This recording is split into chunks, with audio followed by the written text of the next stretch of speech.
Olá, mais uma vez. Bom dia, boa tarde, boa noite.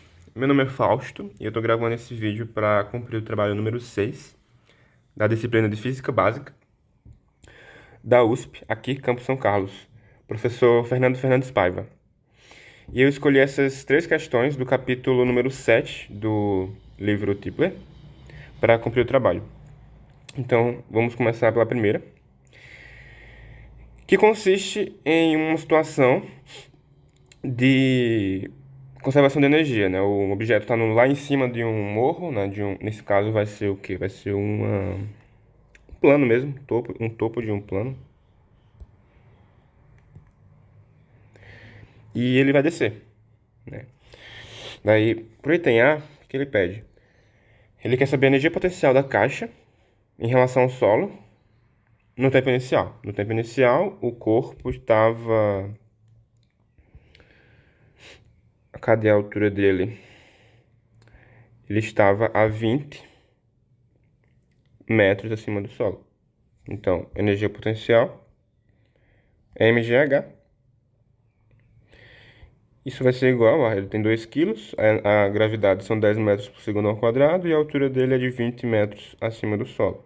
Então, energia potencial, chamada de EP0, que é no momento zero, era de 400 joules. Joules porque é sistema internacional, todas as grandezas aqui estão no sistema internacional, então a energia está em joules. Para o item B, o que ele quer? Ele quer saber, a partir das leis de Newton, qual a distância que a caixa percorre nesse intervalo de tempo aqui. Então, o que a gente precisa de quê? Do que a gente precisa? Ah, e além da distância, ele quer a rapidez em t igual a 1.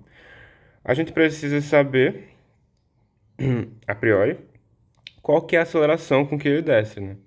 Sabendo a aceleração, a gente tem o tempo, é possível calcular a velocidade e a distância, né, deslocamento. Para calcular a aceleração, nós vamos usar a segunda lei de Newton, né? Que nos diz que a força resultante é igual à massa do corpo vezes a aceleração gerada nele. Nesse caso, qual que é a força resultante? Nós vamos ter um plano, né? Com inclinação de 30 graus e o corpo vai descer. No caso, é uma caixa.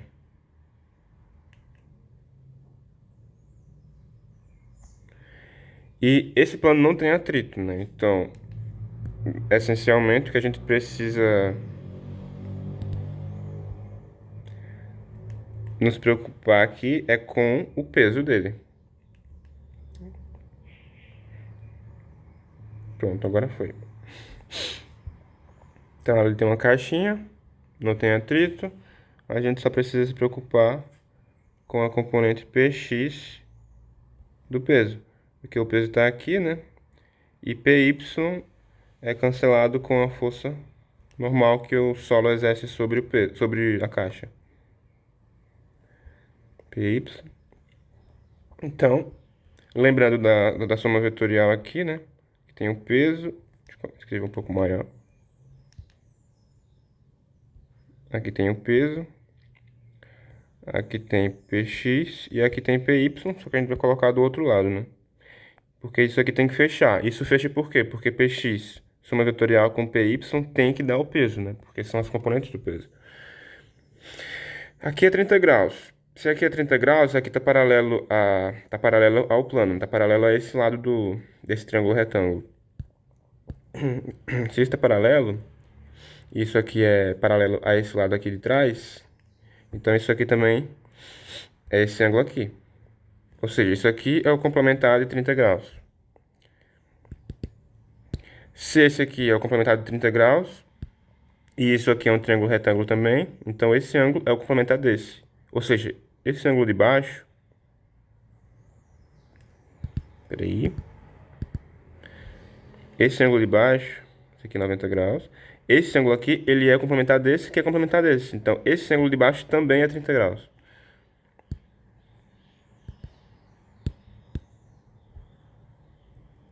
Portanto, seno de 30 é Px por P, então Px é igual a P vezes o seno de 30 graus, que vai ser igual a seno de 30 é 1 sobre 2, né? E P é massa vezes a gravidade, então vai ficar m vezes g dividido por 2. Usando a segunda lei de Newton, Px é a força resultante e isso é igual a massa vezes a aceleração do corpo. Então, mg por 2 é igual a massa vezes a aceleração. Conclusão, a aceleração é igual a g sobre 2, é a metade da gravidade, que vai ser 5 metros por segundo ao quadrado. Ok, com base nisso, como a aceleração é constante, podemos usar a equação horária da velocidade, v igual a v0 mais at. V0 vai ser zero porque o corpo parte do repouso, né?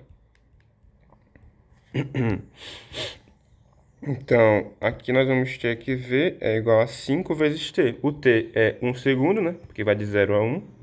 Então, fica 5 vezes 1.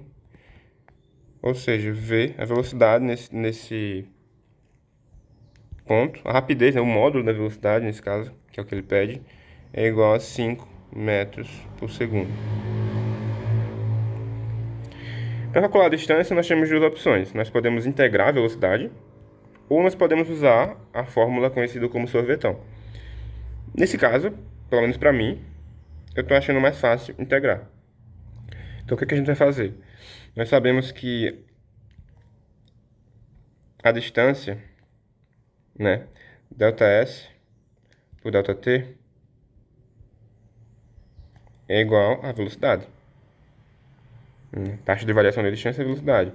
Então, se a gente pode integrar ΔS de 0, que seria a posição inicial, né, até uma posição S qualquer. E isso é igual à integral da velocidade, nesse caso vai ser de 0, porque parte do repouso, até uma velocidade v, que nesse caso a gente vai chamar de 5 metros por segundo, né, que é o nosso objetivo, do deslocamento até atingir 5 metros por segundo. De v vezes dt. Só que nesse caso, perceba que nossa variável não vai ser v, né? Vai ser o tempo. Então, vamos trocar aqui o v daqui por 5, que é a aceleração, vezes t, vezes dt. E nós vamos mudar essa variável aqui, que a variável não é a velocidade, a variável é o tempo, que é 1 segundo no ponto de interesse. Então, aqui é de tempo igual a 0 até tempo igual a 1. Nós vamos integrar para obter o deslocamento. Então, nosso deslocamento vai ser, vou colocar aqui embaixo, ΔS, que aqui fica S menos S0, só que S0 é igual a 0, né? Mas isso seria o equivalente a ΔS também. Isso é igual ao 5 vezes a integral de t, que vai ser t ao quadrado sobre 2. Vou colocar o 5 em evidência. Aí vai ficar t ao quadrado sobre 2, aplicado em 1 e em 0. Então, o deslocamento vai ser 5. Aí vai ficar 1 sobre 2 menos 0 sobre 2. Então, isso aqui não é nada, né? Então, vai ficar 5 sobre 2, que é 2,5. Portanto, a conclusão é que o deslocamento nesse tempo foi de 2,5 metros.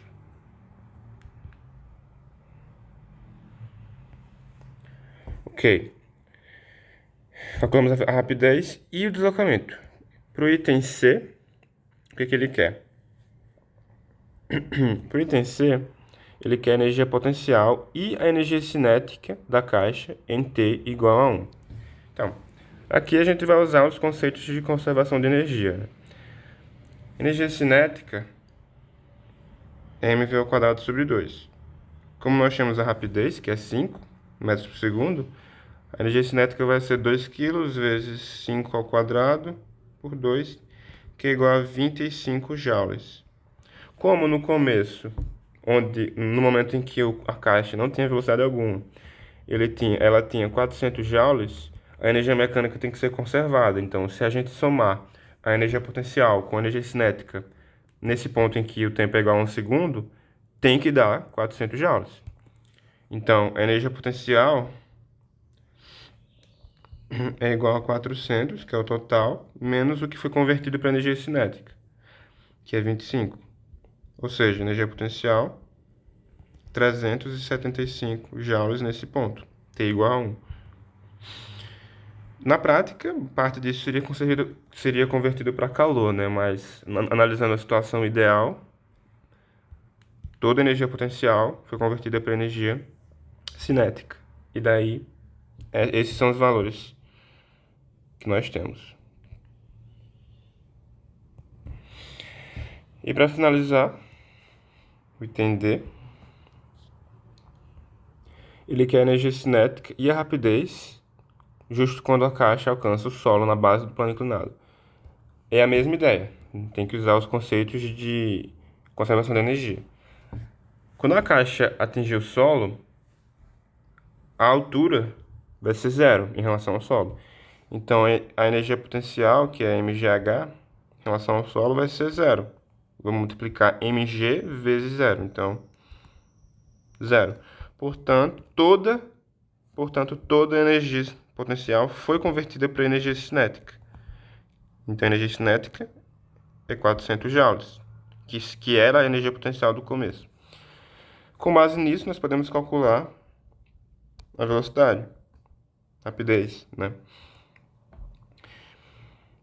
Então, mv ao quadrado sobre 2 é igual à energia cinética final, que é 400. Então, V é igual a 2 vezes 400, vai ser 800. 800 dividido pela massa, que é 2 kg, é 400. Então, V é a raiz de 400. Portanto, a rapidez no final é 20 metros por segundo. E com isso, nós finalizamos a primeira questão deste trabalho. Agora nós vamos partir para a segunda questão. Ok, agora que nós já terminamos a primeira questão, vamos partir para a segunda, que eu particularmente achei muito interessante, porque ela trata da relação entre força e a variação da energia potencial, que seria o que? Seria o seguinte: a força, Fx, que age sobre um corpo, ela é igual a menos a derivada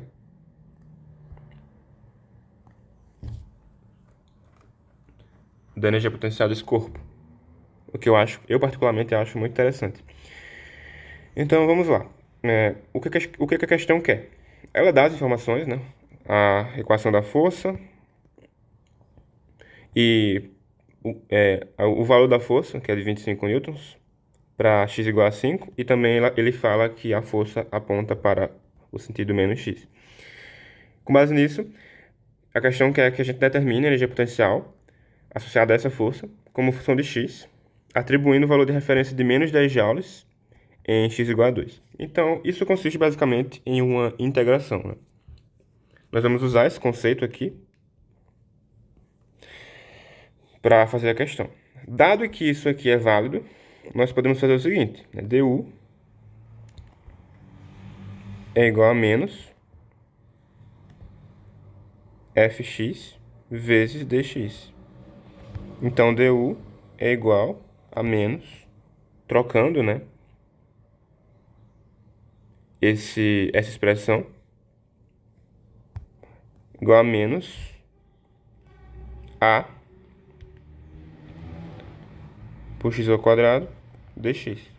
Porém, antes de integrar isso aqui, nós precisamos calcular o valor de A. Para isso, vamos usar os dados que ele deu, né? Nós sabemos que a força é 25 newtons.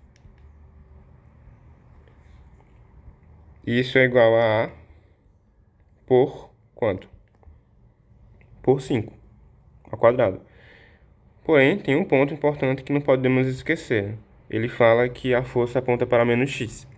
Isso significa que a força é negativa,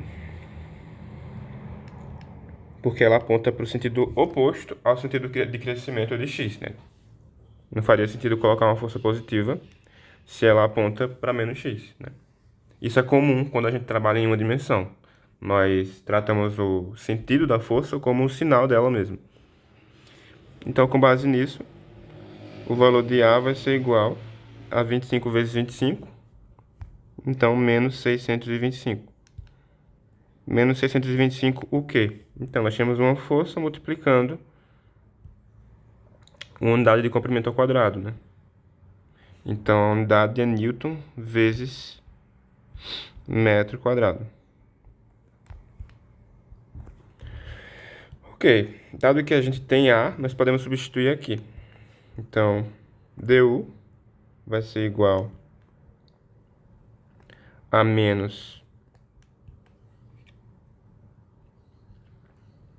625. Eu vou colocar positivo logo. Menos vezes menos é mais.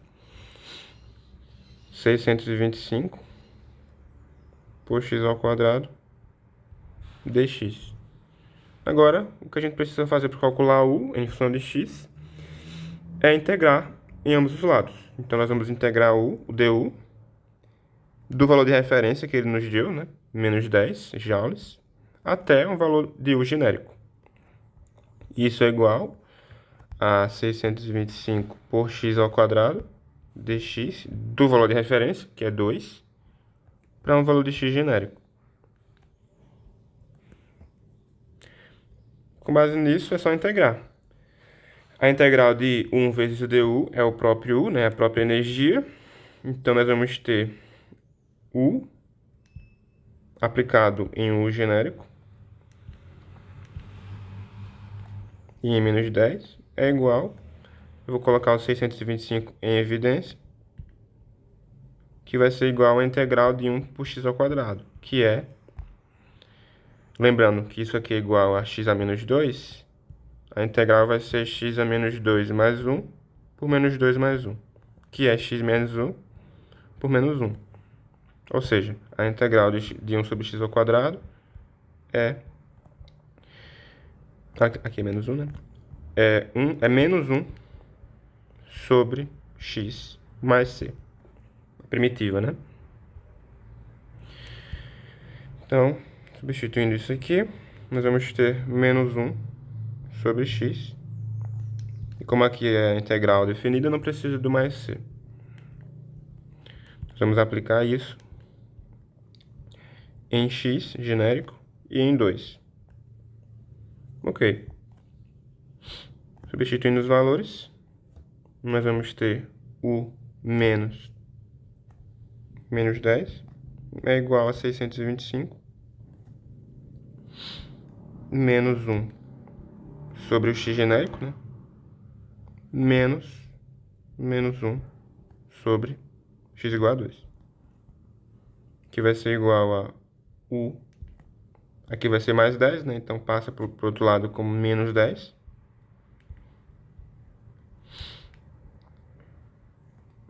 E isso é igual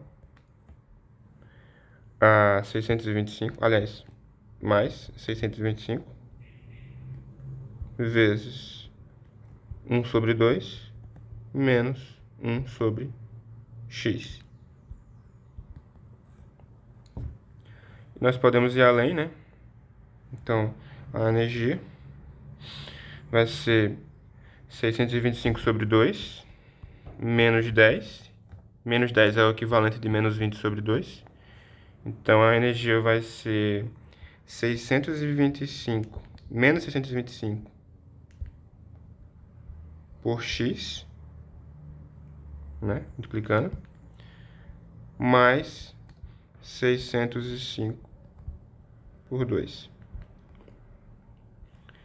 que é a subtração de 625 por 20, né?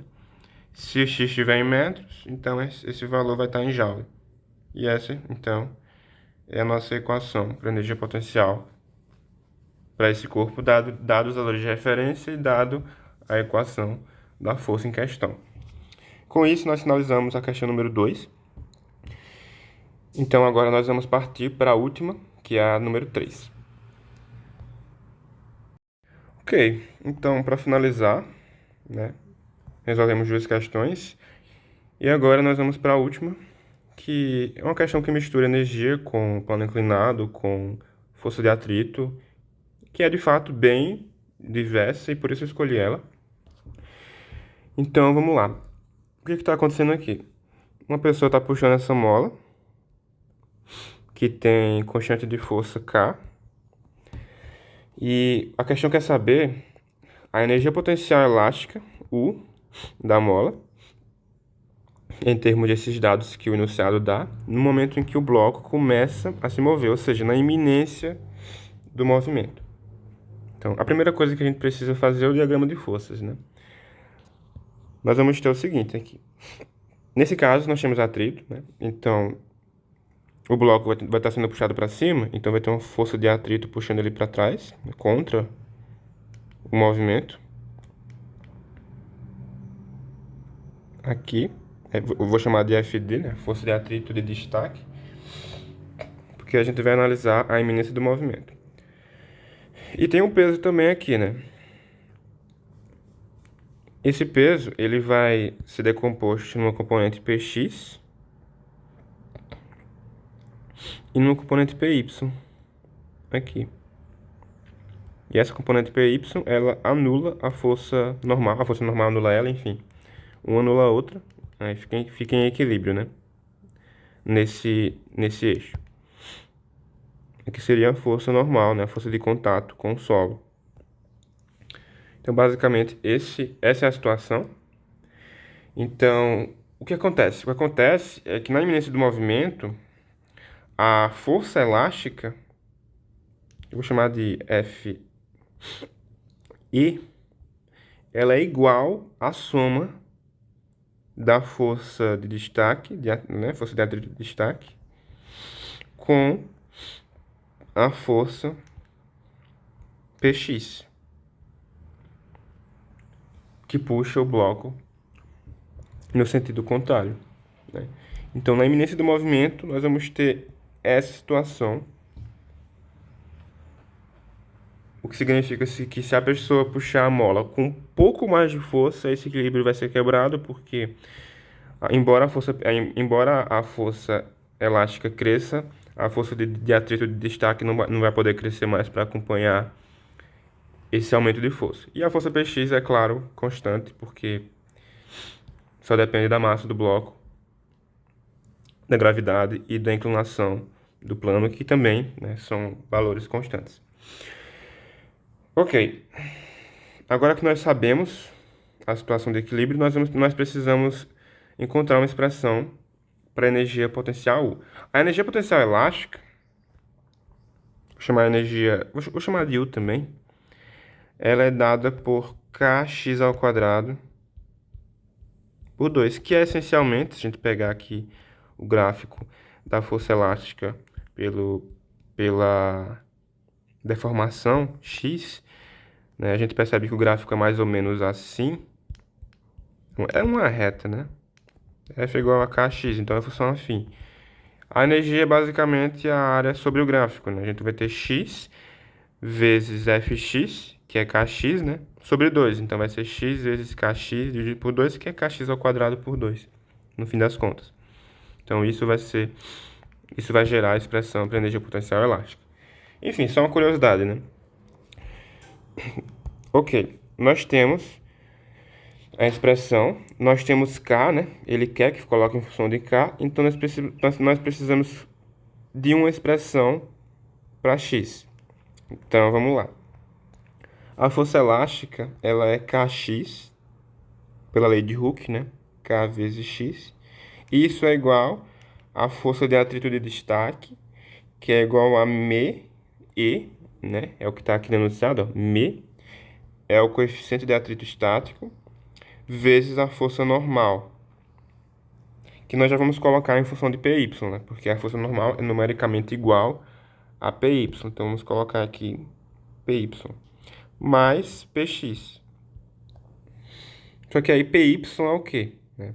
A gente fez essa análise aqui, na primeira questão. Nós concluímos que PX é P vezes o seno de θ, então PY é P vezes o cosseno de θ. Então, isso nos leva Kx é igual a me e vezes P. P é mg, né? Então, m vezes g é P. Nesse caso aqui, vezes o cosseno de θ, mais m vezes g vezes o seno de θ. Então, kx vai ser igual, colocar mg em evidência, mg vezes o coeficiente eletrostático vezes o cosseno de θ, mais o seno de θ. Então, concluímos que x, né, a deformação da mola, é mg por k vezes me cosseno de θ mais seno de θ. Ou seja, nós conseguimos uma relação entre x e os dados da questão. Agora é só substituir na expressão da energia potencial, que é o que ele quer. Então vamos fazer isso. U é igual a K sobre 2 vezes x ao quadrado. Então, vezes essa expressão inteira ao quadrado. mg por K vezes me cosseno de θ mais seno de θ. Isso tudo ao quadrado. Portanto, nós concluímos que U é igual a... Aqui vai ter um K ao quadrado e aqui vai ter um K, então fica apenas o K do denominador, né? Vai ser igual, então, a mg